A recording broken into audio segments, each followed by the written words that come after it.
केंद्रीय मंत्रिपरिषद ने बुनियादी ढांचे से संबंधित परियोजनाओं के विकास के लिए विकास वित्त संस्थान के गठन को दी मंजूरी।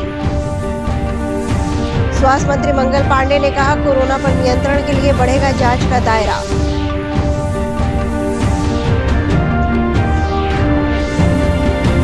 विधानसभा परिसर में विभिन्न मांगों को लेकर विपक्ष का प्रदर्शन और नारेबाजी।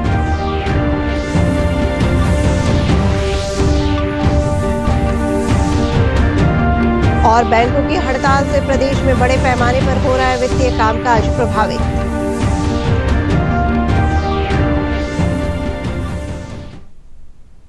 नमस्कार, स्वागत है आपका इस बुलेटिन में। अभी तक की खबरों के साथ मैं अंशु अवस्थी। अब खबरों पर विस्तार से नजर डालते हैं। केंद्रीय मंत्रिमंडल के फैसले के बाद मीडिया को संबोधित करते हुए वित्त मंत्री निर्मला सीतारमण ने कहा कि बजट के दौरान उल्लेख किया गया था कि बुनियादी ढांचे और विकासात्मक गतिविधियों को बढ़ाने के लिए विकास वित्त संस्थान का गठन किया जाएगा। इसी को ध्यान में रखते हुए आज केंद्रीय मंत्रिपरिषद की बैठक में बुनियादी ढांचे की योजनाओं को आगे बढ़ाने के लिए विकास वित्त संस्थान के गठन का फैसला लिया है। Expect even big pension funds, sovereign funds will all come, just as we are able to attract them in the National Infrastructure Investment Fund. This will also draw on those, and also the government is planning to give it certain securities for which the cost of funds will also come down. Even that is being extended. So through these sources, the Development Finance Institution will be able to leverage the initial capital which it has in its hand, and be able to draw funds from various different sources and be able to reach out for funding long-term projects. Also, because of this, I think there will be a positive impact on the bond market in India. देश भर में corona संक्रमण के बढ़ते मामले को लेकर स्वास्थ्य मंत्री मंगल पांडे ने कहा कि राज्य सरकार कोरोना संक्रमण को लेकर जागरूक है। प्रदेश में कोरोना के कम मरीज मिल रहे हैं। 6 जिलों में मरीजों की संख्या 0 है। एहतियात के तौर पर कोरोना गाइडलाइंस का पालन किया जा रहा है। उन्होंने कहा कि इस बार सार्वजनिक स्थलों पर होली मिलन समारोह नहीं मनाया जाएगा। के केसेस बढ़ते हुए दिखाई पड़े हैं, इसलिए हम लोग सचेत हैं और सचेत होकर निर्णय किए हैं कि कोई भी सार्वजनिक कार्यक्रम होली मिलन का राज्य के अंदर आयोजित नहीं किया जाएगा, ताकि कहीं भीड़ भाड़ ज्यादा न लगे, कोरोना का प्रभाव न बढ़े। और जो राज्य के अंदर सब लोग हैं, उन लोगों से हम लोग लगातार अपील भी कर रहे हैं। इधर सरकार कोरोना संक्रमण के बढ़ते मामले को देखते हुए प्रदेश भर में सतर्कता बरत रही है। इसी क्रम में स्वास्थ्य मंत्री मंगल पांडे ने कहा कि महाराष्ट्र, पंजाब और केरल से आने वाले लोगों को कोरोना नेगेटिव का प्रमाण पत्र देना अनिवार्य होगा।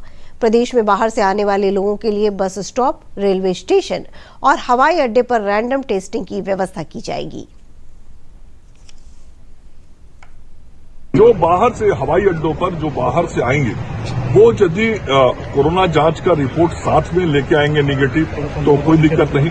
यदि उनके पास रिपोर्ट नहीं होगा तो हम उनका रैपिड टेस्ट से तुरंत जांच करेंगे। स्कूलों के बंद करने का भी विचार किया जा रहा है। हमारे जो राज्य सरकार का सीएमजी है, जो मुख्य सचिव के नेतृत्व में काम करता है, वो समय समय पर इसकी समीक्षा करता है।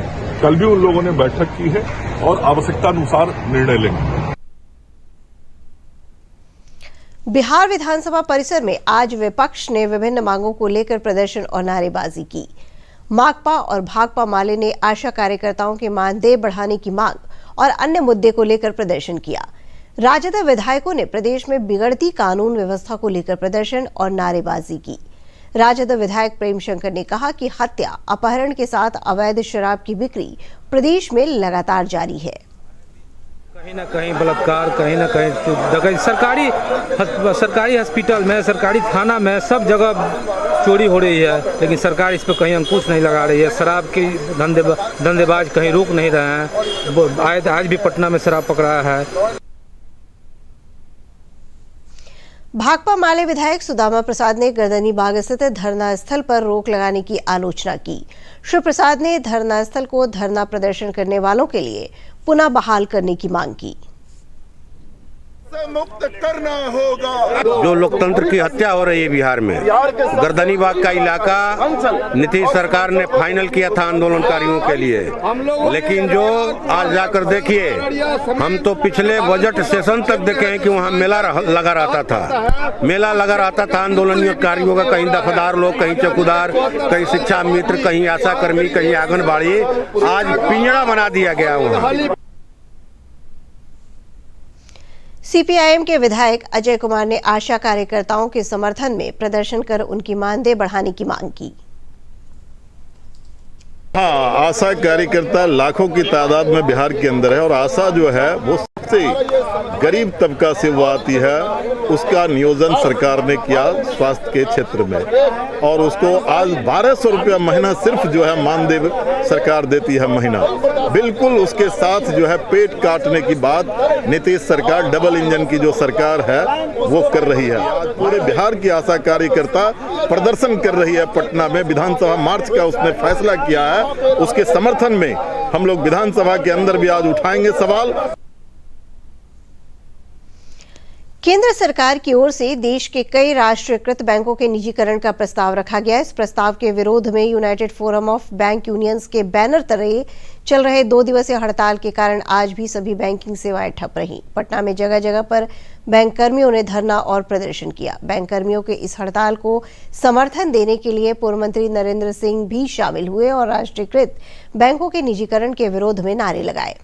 हड़ताल में शामिल यूनियन के नेता संजय कुमार ने कहा कि राष्ट्रीयकृत बैंकों के निजीकरण करने के सरकार के फैसले के खिलाफ जन आंदोलन चलाया जाएगा। यही हमारा यूनाइटेड फोरम का प्रयास भी है। ये बैंकों का नहीं आंदोलन, पूरे भारतवर्ष में ये 2 दिवसीय हड़ताल था जिसका आज दूसरा दिन है। इसमें पूरे भारत में 10 लाख अधिकारी कर्मचारी हड़ताल पर है। ये हड़ताल सिर्फ बैंकों के, राष्ट्रीयकृत बैंकों के निजीकरण करने के साजिश के विरोध में है। इस बुलेटिन का सीधा प्रसारण आप हमारे YouTube channel DD news Bihar पर देख सकते हैं। विशेष जानकारी के लिए जुड़े रहें हमारे ट्विटर और Facebook page DD news Bihar से।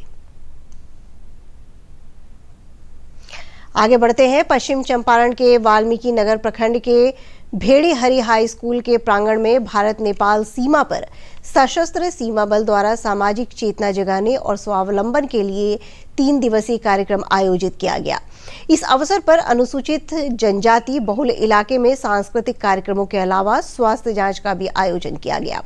इस मौके पर एसएसबी की 21वीं बटालियन के कमांडेंट राजेंद्र भारद्वाज ने बताया कि युवाओं को खेलकूद के साथ रोजगार के लिए हुनर संबंधी प्रशिक्षण दिया जा रहा है।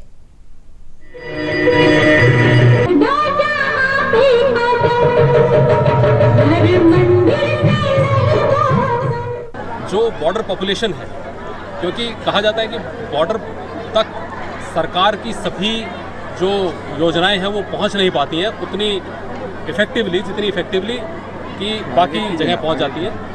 तो बॉर्डर पर सरकार की योजनाओं को बताने के लिए हम ये प्रोग्राम करते हैं। कटिहार में जल संसाधन विभाग की ओर से संभावित बाढ़ से होने वाले कटाव और बचाव को लेकर 6 जिलों के अभियंताओं के प्रशिक्षण शिविर का आयोजन किया गया। इस अवसर पर बाढ़ से होने वाले नुकसान से बचाव के तकनीकी उपयोग पर विशेष बल दिया गया। इस मौके पर बाढ़ नियंत्रण विभाग पटना के संयुक्त निदेशक अनिल कुमार ने बताया कि शिविर में भाग ले रहे अभियंताओं को नई टेक्नोलॉजी की मदद से तटबंधों को सुरक्षित रखने और बेहतर फ्लड मैनेजमेंट के संबंध में जानकारी दी गई। वह अगले 72 घंटा में क्या स्थिति पैदा होने जा रही है, इसके बारे में हम लोग क्या क्या तैयार किए हुए हैं, इस चीज़ से इन लोग को अवगत करा देना है कि कैसे उसका यूज कीजिएगा, कैसे उसका सदुपयोग कीजिएगा और किस तरह से दिमाग में रखिएगा कि हम जो काम करा रहे हैं धरातल पर और ये चीज़ जो नई टेक्नोलॉजी से दोनों को किस तरह से तारतम्य और तालमेल बैठा करके हम बेटर से बेटर फ्लड मैनेजमेंट का काम कर सकते हैं।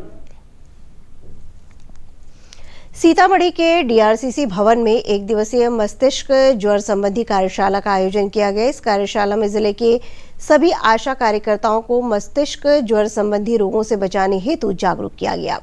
इस अवसर पर सिविल सर्जन राकेश चंद्र सहाय ने कहा कि मस्तिष्क ज्वर को लेकर लोगों को जागरूक करना जरूरी है। मस्तिष्क ज्वर किसी भी उम्र में हो सकता है, खासकर छोटे बच्चों को मुख्य रूप से प्रभावित करता है।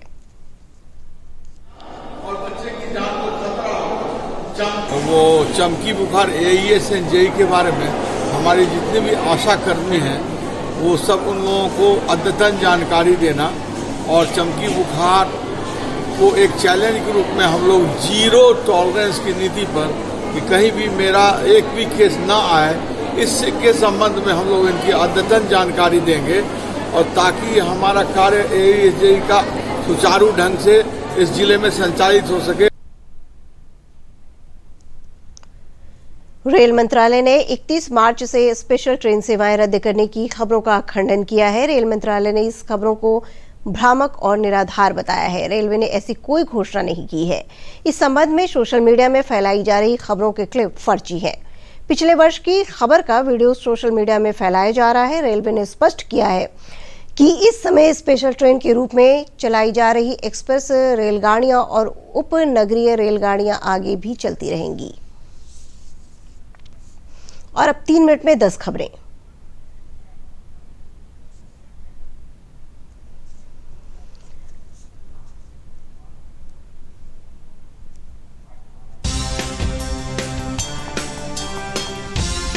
प्रधानमंत्री नरेंद्र मोदी फिनलैंड की प्रधानमंत्री सना मरीन के साथ आज वर्चुअल शिखर बैठक करेंगे।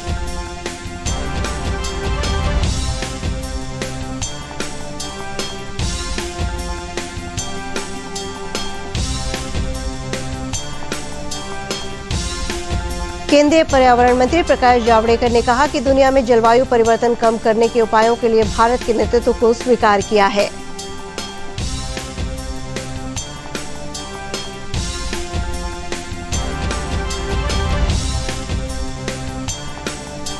भारत ने कोविड टीकाकरण अभियान में महत्वपूर्ण उपलब्धि हासिल की है। अब तक 3 करोड़ 15 लाख लोगों को टीके लगाए जा चुके हैं।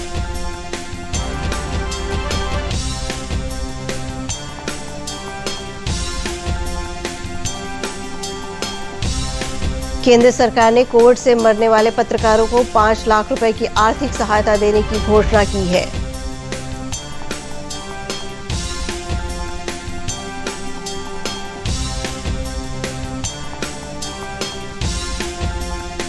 मुंगेर में मेडिकल कॉलेज की स्थापना को लेकर शहीद स्मारक के समीप राजद ने धरना प्रदर्शन का आयोजन किया।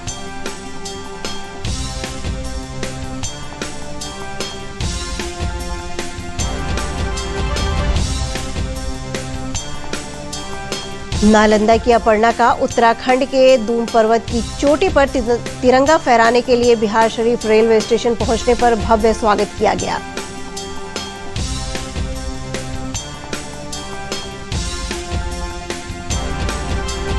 अररिया में राज्य कार्यपालक सहायक सेवा संघ की ओर से समाहरणालय परिसर में 8 सूत्री मांग को लेकर अनिश्चितकालीन हड़ताल और धरना प्रदर्शन किया जा रहा है।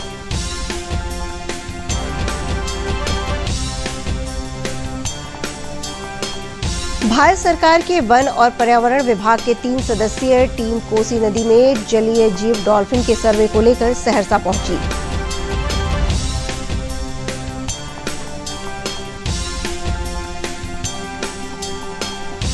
आग लगने की संभावित घटनाओं को रोकने के उद्देश्य से मुंगेर में अग्नि सुरक्षा से संबंधित जानकारी और बचाव के प्रति नुक्कड़ नाटक के माध्यम से जागरूकता अभियान चलाया गया।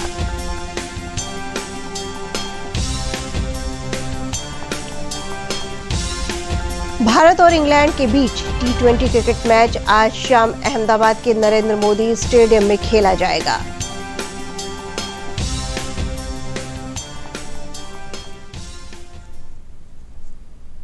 अंत में मुख्य समाचारों पर एक नजर फिर से डालते हैं। केंद्रीय मंत्रिपरिषद ने बुनियादी ढांचे से संबंधित परियोजनाओं के विकास के लिए विकास वित्त संस्थान के गठन को दी मंजूरी। स्वास्थ्य मंत्री मंगल पांडे ने कहा, कोरोना पर नियंत्रण के लिए बढ़ेगा जांच का दायरा।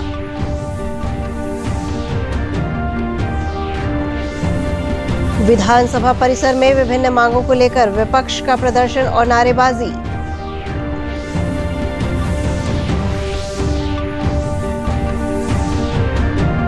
और बैंकों की हड़ताल से प्रदेश में बड़े पैमाने पर हो रहा है वित्तीय कामकाज प्रभावित।